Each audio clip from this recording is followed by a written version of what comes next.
Hello students, welcome to this channel. Students, आज हम लोग क्लास 10 के मैथ्स में अरिथमेटिक प्रोग्रेशन में एनसीईआरटी एक्सरसाइज 5.3 का क्वेश्चन नंबर 15 करने जा रहे हैं और समय बचेगा तो इसके बाद भी हम जारी रखेंगे। तो बच्चों, क्वेश्चन नंबर 15 क्या है कि कोई ठेका है, जैसे सरकारी बिल्डिंग है या कोई बिल्डिंग है या कोई पुल है, पुलिया है, उसको बनाने के लिए कोई ठेका है। ठेकेदार यदि एक दिन लेट करता है, ठेकेदार यदि निर्माण कार्य में एक दिन लेट करता है तो उसको 200 रुपये फाइन। फिर अगर 2 दिन लेट करता है तो 50 रुपया और, मतलब दूसरे दिन 2 दिन लेट के लिए 250 रुपया फाइन। 3 दिन लेट करता है इसके लिए 300 रुपये फाइन। अर्थात 4 दिन अगर लेट करता है तो 50 रुपया और फाइन। इस तरह से हर एक दिन लेट करने के लिए 50 रुपया ज़्यादा फाइन। तो उस ठेकेदार को कितना विलम्ब, 30 दिन विलम्ब कर देता है। वह ठेकेदार निर्माण कार्य में 30 दिन देरी कर देता है, विलम्ब कर देता है, तो उसको कुल कितना फाइन देना पड़ेगा, कितना जुर्माना देना पड़ेगा, यही क्वेश्चन है हमारा।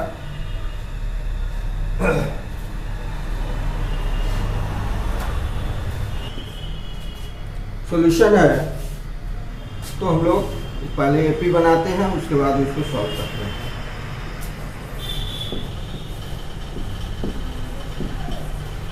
ठेकेदार द्वारा दी जाने वाली कुल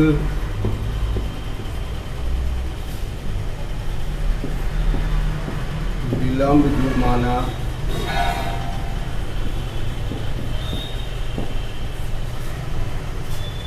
विलम्ब जुर्माने की राशि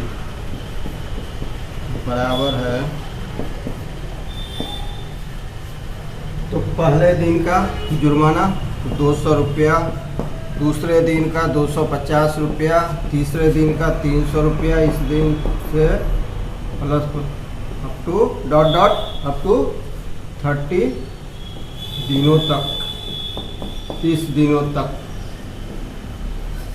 अर्थात S बराबर है, S 30 हो जाएगा। ये 200 plus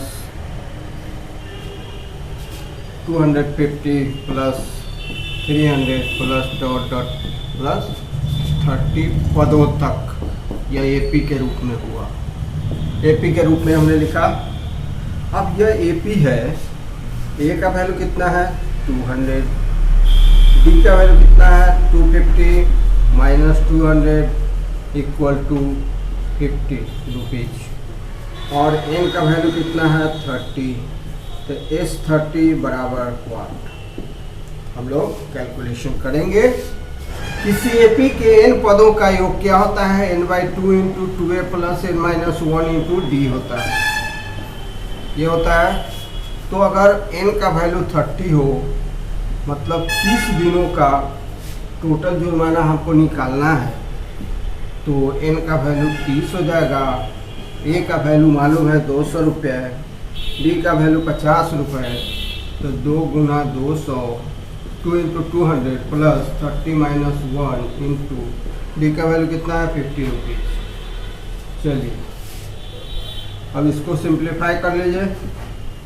equal to 15 into 2 two जा 400 plus 30 minus 1 29 into 50 equal to 15 into 400 plus 29 फिर जा कितना होता है देखते हैं। 29 फिर जा कितना हुआ 1450 इक्वल टू हो जाएगा 15 इंटू 1850 इक्वल टू, अब 1850 में 15 से मल्टीप्लाई करेंगे। 1850 में 15 से मल्टीप्लाई करते हैं, कितना आता है 5 25 5 कैरी 2 92 1 5 1 8 1 1 5 7 2750 रुपया। This is the amount paid by the contractor as a late fine. Contractor द्वारा विलम्ब जुर्माने की राशि कितनी हो जाएगी? 27,750 रुपये। तो बच्चों क्वेश्चन नंबर 16 है कि किसी स्कूल के विद्यार्थियों को उनके शैक्षिक प्रदर्शन के लिए 7 नगद पुरस्कार देने के लिए 700 रुपये की राशि रखी गई है। इसका मतलब हुआ कि कितने पुरस्कार देने हैं? 7, संख्या उनकी 7 है। इसके लिए कितने रुपए खर्च करने हैं? 700 रुपये। यदि प्रत्येक पुरस्कार अपने पहले पुरस्कार से 20 रुपया कम है तो पहले पुरस्कार का मान ज्ञात कीजिए, प्रत्येक पुरस्कार का मान ज्ञात कीजिए। बच्चों इसका मतलब है कि 7 बच्चों को प्राइज मिलेगा। तो अगर फर्स्ट बच्चे को 100 रुपया पुरस्कार मिलता है तो दूसरे को कितना मिलेगा? 20 रुपया कम, 80 रुपये। इस तरह फिर अगले को कितना मिलेगा? तीसरे को तो 20 रुपया और कम, 60 रुपये, 60 रुपये। तो आइए हम लोग इसको सॉल्व करते हैं। तो माना कि प्रथम पुरस्कार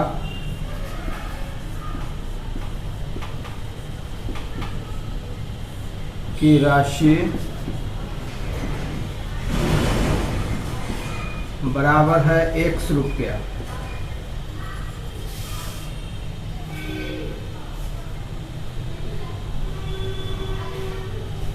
तो बच्चों पहला पुरस्कार अगर 100 रुपया है तो दूसरा पुरस्कार से पहला पुरस्कार 20 रुपया कम है, अर्थात दूसरा पुरस्कार पहले पुरस्कार से 20 रुपया ज़्यादा होगा। तो दूसरे पुरस्कार की राशि कितने हो जाएगी? दूसरे पुरस्कार की राशि हो जाएगी 20 रुपया अधिक, ताकि दूसरा पुरस्कार से पहला पुरस्कार 20 रुपया कम आए। इसी तरह से तीसरे प्राइज, थर्ड प्राइज का अमाउंट कितना हो जाएगा बच्चों? तो 20 रुपया फिर अधिक, अर्थात x + 40 रुपीज। इसी तरह से 20-20 रुपया बढ़ते जाएगा। अर्थात क्यों बढ़ा बच्चों? इसलिए कि अगले पुरस्कार की राशि जो है उससे पिछला पुरस्कार की राशि 20 रुपया कम है। तो अगर हमने पहला पुरस्कार की राशि 100 रुपया रखा तो दूसरा हमें 20 रुपया ज़्यादा रखना होगा, तीसरा उससे 20 रुपया ज़्यादा, चौथा उससे 20 रुपया ज़्यादा। इस तरह से 7 पुरस्कार की राशि हमको तय करना होगा। तो आइए अब हम लोग इसका सम अप करते हैं। लिखते हैं इस तरह से बनी लिस्ट बराबर,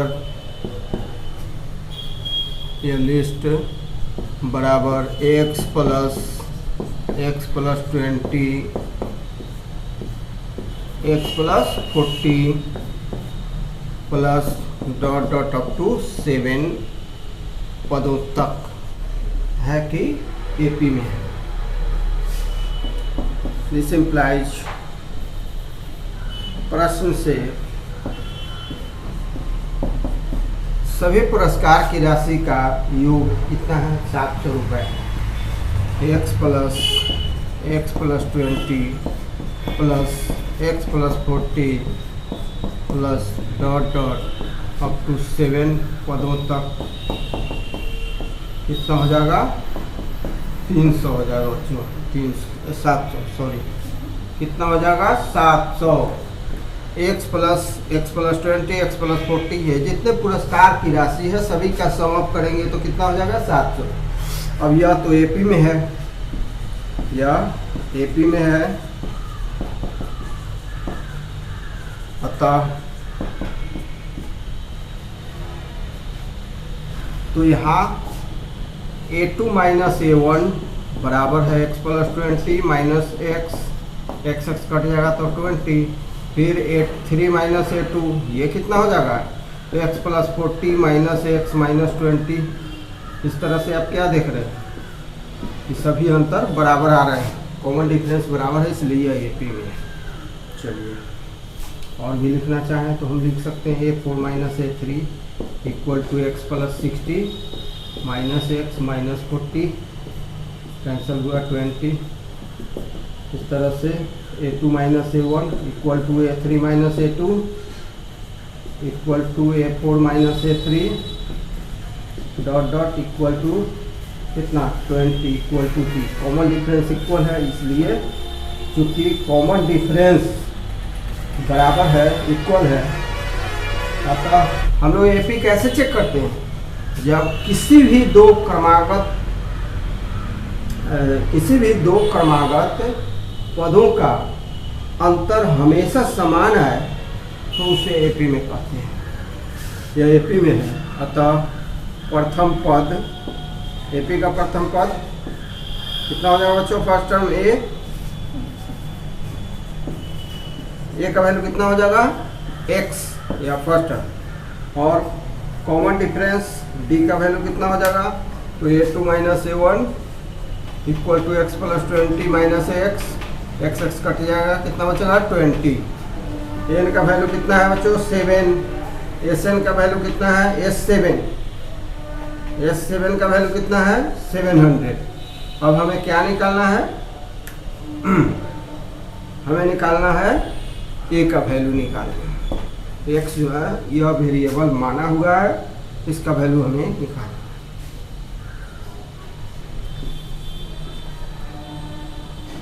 चूँकि since Sn equal to, Sn का वैल्यू क्या होता है बच्चों? n/2 × 2a plus n - 1 × d होता है। तो S7 का वैल्यू कितना हो जाएगा? 7/2। A का वैल्यू कितना था? x था, 2x प्लस n का वैल्यू 7 - 1 × d का वैल्यू कितना आया था? 20, और S7 का वैल्यू कितना था? 700। दिस इम्प्लाइज 7/2, यहाँ पर 2x प्लस 7 - 1 कितना होगा? 6 × 20 इक्वल टू 700। बच्चों समझ में आ रहा होगा कि यह जो पुरस्कार की राशि थी वह AP में थी। AP का सम अप करेंगे, सम अप करके चूँकि दिया हुआ है कि सम 700 है, अब हम लोग x का वैल्यू मतलब फर्स्ट टर्म का वैल्यू निकाल लेंगे, प्रथम पुरस्कार की राशि निकाल लेंगे। अब बच्चों 7/2 इंटू यहाँ से 2 कॉमन ले लीजिए, तो क्या बचेगा? x प्लस यहाँ पर कितना बचेगा? 3 बचेगा। तो माइनस नहीं करना है, डिवाइड करके निकालना है। 2 कॉमन लेने का मतलब होता है डिवाइड करके लेना। तो 23 जो कितना हो जाएगा? 60। x plus 60 equal to 700। 2 cancel हो जाएगा। x प्लस 60 का वैल्यू कितना हो जाएगा बच्चों? x प्लस 60 का वैल्यू हो जाएगा 7 से डिवाइड हो जाएगा। 7 से इधर मल्टीप्लाई तो इधर 7 से डिवाइड, कितना वाला लगेगा? 100 टाइम्स। तो x का वैल्यू कितना हो जाएगा? 100 - 60, 100 - 60 इक्वल टू कितना हो जाएगा? 40। तो प्रथम पुरस्कार की राशि कितनी है? 40। प्रथम पुरस्कार की राशि बराबर 40 रुपये। दूसरे पुरस्कार की राशि कितनी होगी? 20 रुपया बढ़ जाएगा, 60 रुपये। तीसरे की राशि फिर 20 रुपया बढ़ जाएगा। इस तरह से सातों पुरस्कार की राशि आप निकाल सकते हैं। द्वितीय का लिख लें। द्वितीय पुरस्कार की राशि 40 प्लस 20 60 रुपये, और इसी तरह से बाकी का भी आप निकाल सकते हैं।